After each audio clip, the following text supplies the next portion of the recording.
ফাঁসকারী বয় মানে যে সবকিছু ফাঁস করে দেয়, ওয়ান এন্ড অনলি ব্লুটুথ বয়।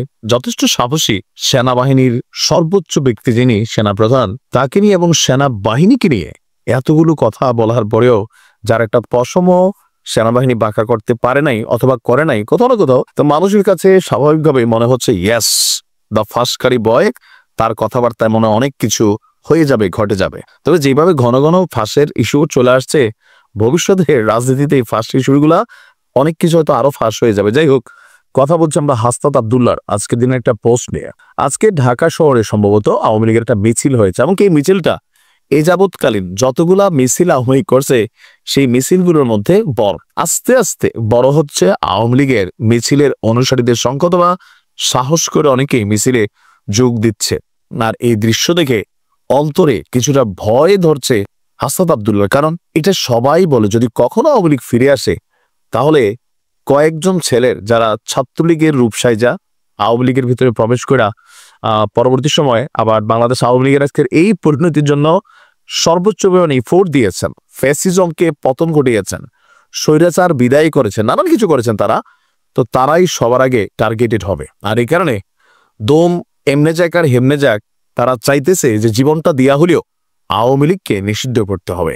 আর এই জন্য বিভিন্ন সময় তাদের বক্তব্যে সরকারকে চাপ প্রয়োগ করার পাশাপাশি রাজনীতিবিদ যারা আছেন তাদের অনেক কিছু ফাঁস করার কথা তিনি বারবার বলছেন। এবার আসেন কার বিষয় নিয়ে তিনি কথা বলছেন, কাদের বিষয় এবার ফাঁস করে দেওয়ার জন্য তার স্টেটাস।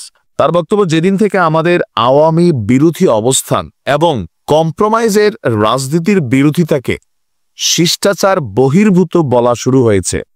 এটা কবে থেকে শুরু হয়েছে? সম্ভবত সেনাবাহিনী নিয়ে যখন হাসনাত আব্দুল্লাহ বক্তব্য দিয়েছে ওই দিন থেকে, সেদিন থেকে আওয়ামী লীগের মিছিল বড় হতে শুরু করেছে। তার বক্তব্য এটা যে ওই দিনের পর থেকে আওয়ামী লীগের মিছিলের সাইজটা একটু বড় হচ্ছে। তো আওয়ামী লীগের মিছিলের সাইজ এমনিতেও অনেক বড়, কিন্তু ওই যে সিচুয়েশনের কারণে এরকম। এখন দেখেন বিএনপির মিছিলের সাইজ কত বড় বড় হচ্ছে, জামাতের কত বড় বড় হচ্ছে, কিন্তু এত বছর দেখা গেছে ভয়ে রাজপথে নামে নাই, ভয়ের খেলা ছিল। তো এখন আওয়ামী লীগও ভয় পাইয়া তারা রাজপথে নামছে না। যারা কম্প্রোমাইজের রাজনীতি করছেন তাদেরকে সতর্ক করছি। কি সতর্ক? অতি শীঘ্রই আওয়ামী লীগ নিয়ে সিদ্ধান্তে আসো, না হলে আপনারা করবেন কম্প্রোমাইজের রাজনীতি আর আমি করব শিষ্টাচার বহির্ভূত আচরণ। আমি শিষ্টাচার বহির্ভূত আচরণ শুরু করলে নিতে পারবেন না, সাবধান হয়ে যান। কাদের ইঙ্গিত দিলেন? বিএনপিকে, সেনাবাহিনীকে আবারও দিলেন, নাকি মানে কাকে ইঙ্গিত দিলেন? কাদের জিনিসগুলো তিনি আবারও ফাঁস করার কথা বা হুঁশিয়ারি করছেন? 5ই আগস্টের পর ধানমন্ডি 32 ভাঙা ছাড়া ওরকম বড় কোনো সফলতা এনসিপির নাই।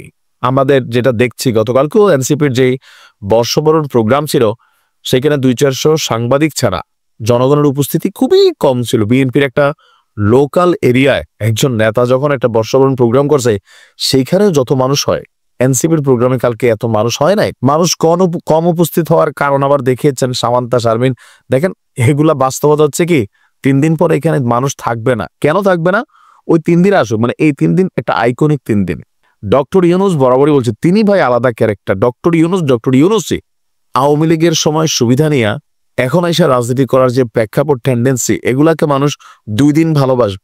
বিএনপি নিয়ে বিভিন্ন ধরনের সমালোচনামূলক বক্তব্য, বিএনপি একদম সর্বোচ্চ পদে থাকা ব্যক্তিদেরকে নিয়ে বক্তব্য, কথায় কথায় বিএনপিকে অ্যাটাকিং ভঙ্গি। আওয়ামী লীগের তো আছেই, জাতীয় পার্টিও আছে, শিবিরের জামাতেরও ধরছে, জামাত শিবির আবার হালকা হালকা ধরা খাচ্ছে, মাঝে মাঝে তারা ছাড়াও পাচ্ছে।